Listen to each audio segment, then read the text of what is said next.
Assalamu alaikum. Welcome back to Bright Multimedia Facebook page and YouTube channel. Today in this video, I'm going to solve a CQ question. So CQ আজকে আমরা solve করব চতুর্থ অধ্যায়ে। So এই বিষয়ে যে অনেক ছাত্রছাত্রীদের সমস্যা বা ভয়ভীতি থেকে যায় যে চতুর্থ অধ্যায়ের যে আমাদের উদ্দীপকগুলো থাকে এই উদ্দীপকগুলো আমরা বুঝতে পারি না। অনেক সময় উদ্দীপক না বুঝতে পারলে গ ঘ আনসার করাটা আমাদের পক্ষে সম্ভব হয়ে ওঠে না আর কি। তো এখানে আমরা জানবো যে উদ্দীপকে আসলে কি বলছে। চতুর্থ অধ্যায়ের এই সৃজনশীলে আমরা বুঝবো যে উদ্দীপক 1 এবং উদ্দীপক 2 দুইটা উদ্দীপক দেওয়া আছে। আর প্রথম ক নাম্বার প্রশ্নে বলা হয়েছে যে ফটোলাইসিস কি।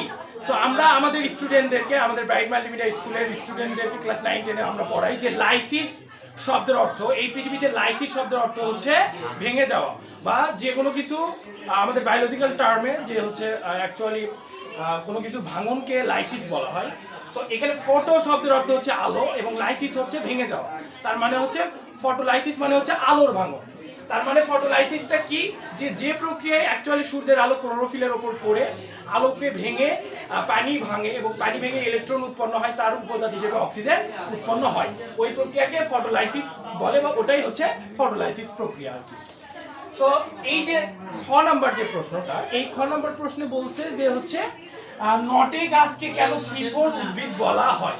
সো এইটা বুঝতে হবে যে নটে গাছটা এই কারণে C4 বলা হচ্ছে কারণ এখানে অ্যাকচুয়ালি এর গতিপথ চারটা এবং এর প্রথম স্থায়ী পদার্থ হচ্ছে 4 কার্বন বিশিষ্ট অক্সালো অ্যাসিডিক অ্যাসিড এবং 4 কার্বন বিশিষ্ট অক্সালো অ্যাসিডিক অ্যাসিড হওয়ার কারণে এই নটে গাছকে C4 বলা হয়।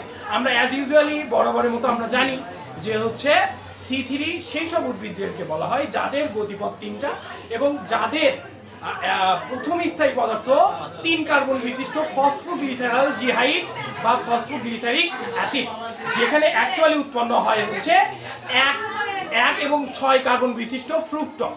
সো এইটা নটে গাছকে C4 উদ্ভিদ কেন বলা হচ্ছে কারণ এর প্রথম স্থায়ী পদার্থ হচ্ছে 4 কার্বন বিশিষ্ট অক্সালো অ্যাসিডিক অ্যাসিড। তো এখানে গ নম্বরে প্রশ্ন করছে উদ্দীপকের 1 নং প্রক্রিয়ায় প্রথম ধাপটি ব্যাখ্যা করো। এই যে প্রথম ধাপটি, তার মানে এই 1 নং প্রক্রিয়াটি কি সেটা আগে আমাকে বুঝতে হবে, তারপরে আমরা প্রথম ধাপটি ব্যাখ্যা করব। আমরা জানি যে সৃজনশীলের উদ্দীপকে উপরের অংশে এনজাইম কথাটা উল্লেখ থাকবে বা নিচে যদি কোএনজাইম কথাটা উল্লেখ থাকে সেই উদ্দীপক আমরা জানবো যে সেটা শ্বসনের বিক্রিয়া বা শ্বসনের একটি প্রক্রিয়া এখানে বলা হয়েছে। তো এটা যেহেতু এনজাইম কথাটা আছে সেই ক্ষেত্রে আমরা বুঝতে পারি যে যেহেতু গ্লুকোজ এবং অক্সিজেন দুইটা বিক্রিয়া করছে তার মানে গ্লুকোজ সম্পূর্ণরূপে এখানে জারিত হচ্ছে।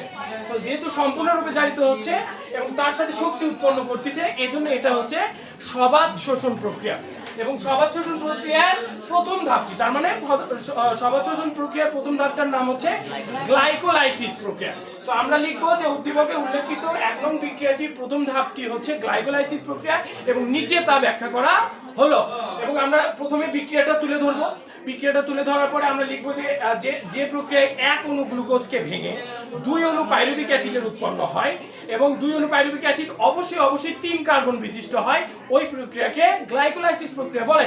এবং গ্লাইকোলাইসিস প্রক্রিয়ায় 8 অণু এটিপি উৎপন্ন হয়, অর্থাৎ গ্লাইকোলাইসিস প্রক্রিয়ায় নিট উৎপাদন হচ্ছে 8 অণু এটিপি।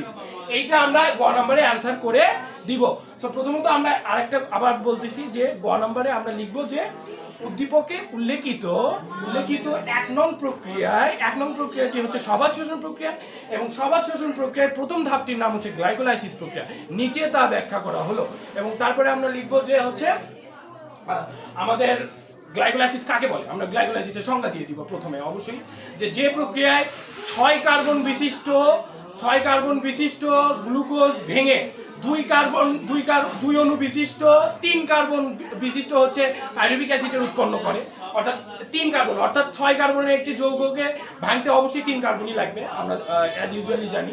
এবং ওই প্রক্রিয়াকে গ্লাইকোলাইসিস বলে, অর্থাৎ গ্লাইকোলাইসিস প্রক্রিয়ায় নিট উৎপাদন হচ্ছে 8 অণু এটিপি। এইটা দিয়ে আমরা সুন্দর করে ব্যাখ্যা করে দিব। এবং ঘ নম্বরে আমাদের প্রশ্ন করা হয়েছে যে হচ্ছে উদ্দীপকে উল্লেখিত 2 নং প্রক্রিয়াটিতে এর ভূমিকা, অর্থাৎ এই যে 2 নং বিক্রিয়াটা আমরা দেখতে পাচ্ছি এটা কিসের বিক্রিয়া, এটা আমাকে বুঝতে হবে যে এটা হচ্ছে সালোক সংশ্লেষণের বিক্রিয়া। কেন কারণ এই যে ক্লোরোফিল কথাটা আছে, আমরা জানি যে উদ্দীপকে এনজাইম কোএনজাইম কথাটা থাকবে সেই উদ্দীপকে আমরা বলবো সেটা শ্বসনের বিক্রিয়া।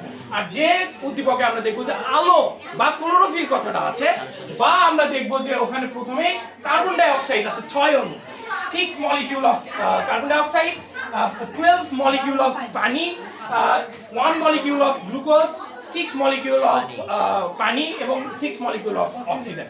So there are lots of conditions that you should know what means by two বিক্রিয়া। মানে এই বিক্রিয়াতে আসলে কি বলা হয়েছে? এই বিক্রিয়াতে বলা হয়েছে যে ক্লোরোফিলের কথা। তার মানে ক্লোরোফিল থাকলে সেটা সালোক সংশ্লেষণ, এবং সালোক সংশ্লেষণের প্রক্রিয়াতে এর ভূমিকা। তার মানে এর ভূমিকা কি? আলো। এটা কি? আলো। এটা কি? আলো। কারণ আলো পড়েই তো ক্লোরোফিলের উপর পড়ে পানি ভেঙে অ্যাকচুয়ালি আমাদের হেক্সোসটা উৎপন্ন হয় বা মনোস্যাকারাইড উৎপন্ন হয়। আমরা জানি যে গ্লুকোজকে আমরা মনোস্যাকারাইডও বলতে পারি, এবং হচ্ছে আমাদের হেক্সোস বলতে পারি, কিংবা হচ্ছে এটাকে আমরা হচ্ছে এক অণু বিশিষ্ট গ্লুকোজও বলতে পারি। অর্থাৎ এইটা বলছে যেহেতু এর ভূমিকা, তাহলে এর ভূমিকা আমরা কিভাবে ব্যাখ্যা করে দিব? যে এ হচ্ছে আলো, এবং আলো যদি না থাকে তাহলে উদ্দীপকের এই 2 নং বিক্রিয়াটা ঘটা সম্ভবপূর্ণ হবে না। কারণ আলোর উপস্থিতিতেই মূলত পানি ভেঙে যায়, আর পানি যদি না বিয়োজিত না হতে পারে তাহলে কোনোভাবেই আমাদের এই 2 নং বিক্রিয়াটাতে হেক্সোস উৎপন্ন হবে না। অর্থাৎ অন্ধকার পর্যায়ে গিয়ে হেক্সোস উৎপন্ন হবে না। কারণ আমাদের প্রথমত আমরা যেটা জানি যে আলোর উপস্থিতিতে যখন আলো মানে সালোক সংশ্লেষণের 2টি পর্যায়, একটি হচ্ছে আলোক নির্ভর পর্যায় আর একটা হচ্ছে আলোক নিরপেক্ষ পর্যায়। সো আলোক নির্ভর পর্যায়ে অ্যাকচুয়ালি এটিপি এবং NADH2 উৎপন্ন হয়, এবং অর্থাৎ বিকেলের পরে গিয়ে মানে সন্ধ্যার পরে গিয়ে আলোক নিরপেক্ষ পর্যায়টা ঘটে, অর্থাৎ লাইট ইন্ডিপেন্ডেন্ট ফেজটা ঘটে। তো এখানে লাইট ইন্ডিপেন্ডেন্ট ফেজে অ্যাকচুয়ালি হেক্সোসটা উৎপন্ন হয়, এবং তার আগে অবশ্যই উৎপন্ন হয় হচ্ছে আমাদের NADH2 এবং হচ্ছে এটিপি। তো এটা হচ্ছে কন্ডিশন যে এর ভূমিকা অপরিসীম। এ যদি না থাকতো তাহলে সালোক সংশ্লেষণ প্রক্রিয়া ঘটতো না, এবং এর ভূমিকা প্রধান ভূমিকা হচ্ছে আলো। আলো পড়েই মূলত ক্লোরোফিলে থাকা যে মেসোফিল টিস্যুতে থাকা যে পানিটা ওইটা বিয়োজিত হইতে পারে, এই কারণে আলোর ভূমিকা অপরিসীম। সো ধন্যবাদ সবাইকে এই এই সৃজনশীলটা বোঝার জন্য, এবং পরবর্তীতে আমরা আরেকটা সৃজনশীলের সলভেন্সি নিয়ে ফিরবো ইনশাআল্লাহ। আসসালামু আলাইকুম।